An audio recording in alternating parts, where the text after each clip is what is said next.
Everyone knows the story of the dinosaurs and how one day they were on Earth and then the next day they weren't. But what really happened? Did the dinosaurs just really disappear into thin air? Or was it something more? What caused this mass extinction? And what do we know about mass extinctions such as this and the consequences they have? As we look into the impact that caused the extinction of the dinosaurs, we will answer questions such as these. The end of the era in which dinosaurs lived on Earth can be linked to a cosmic impact called the Cretaceous-Tertiary impact, or the KT impact for short. The name of this event describes the boundary where the impacts are found, in this case, the boundary being the Cretaceous-Tertiary. The impact that is linked to the disappearance of the dinosaurs is linked to an asteroid with a diameter of 10 kilometers. The asteroid is believed to have struck Earth in North America, the Yucatan Peninsula to be more exact, leaving a 110-mile wide crater on Earth's surface. This crater is called Chicxulub. The asteroid is thought to have been traveling at an unbelievable 30 kilometers per second. The impact released as much energy as 100 trillion tons of TNT.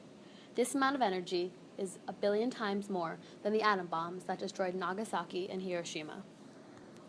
Scientists have found evidence on Earth to support the KT impact and the extinction of 80% of the entire living animal families as a result of a cosmic impact. The most significant animals eliminated were the dinosaurs and marine vertebrates. Only about 13% of the planktonic foraminifera survived. The most prominent of the surviving animals were those that are descendants to crocodilians and birds. This most recent extinction occurred when our home planet was a mere 65 million years old. Beneath the oceans at the KT occurrence of highly oxidized magnetic spinels with high nickel concentration support the impact. Stishovite, a polymorph of silica, which also forms at extremely high pressures, has been found in meteor craters. Also found is shocked quartz, which has a distinctive multiple sets of lamellae. Such sets have only been recognized in rocks from well-established meteorite impact sites or nuclear weapons. Uranium lead-age zircon crystals from Chicxulub-Brecas to the KT boundary have been found in Haiti, Colorado, and Saskatchewan.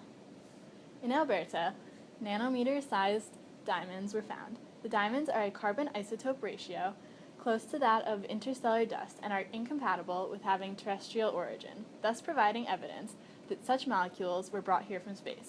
In Gubbio, Italy, a very rare element called iridium was found at 9.4 parts per billion. This finding trumps the normal levels of iridium that are normally found at 1/1000th parts per billion. At the Chicxulub locality site, circular anomalies in both magnetic and gravitational fields are centered.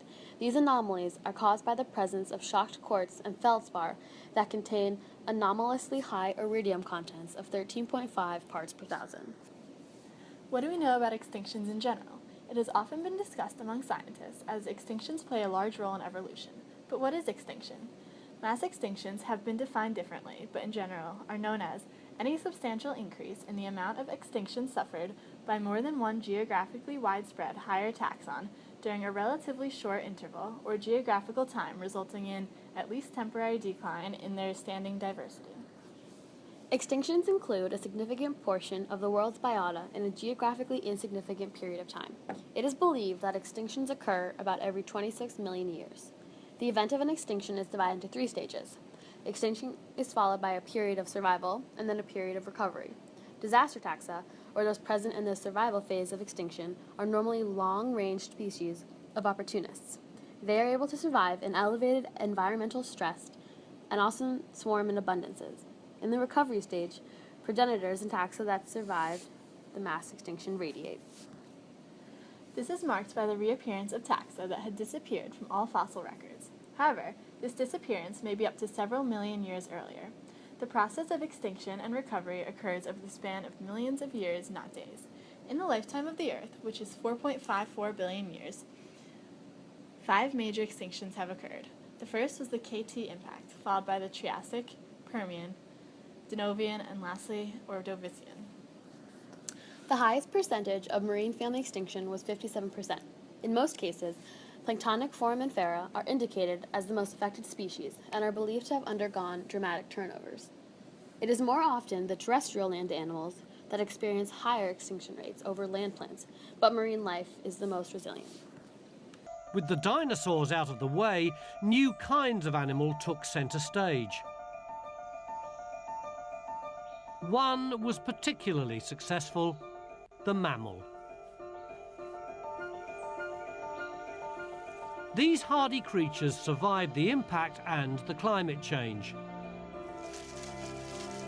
And one species of mammal has come to dominate practically everything: us. The extinction of the dinosaurs clearly cleared the way, if you will, emptied the world of that particular ecological niche and gave the mammals a chance to rise to prominence. So in general, how should we even begin to look at mass extinctions? Are they good? Bad? What problems do they cause? What problems may they fix? If the hypothesis is true that extinctions occur about every 26 million years, and the last one was 66 million years ago, are we due for one?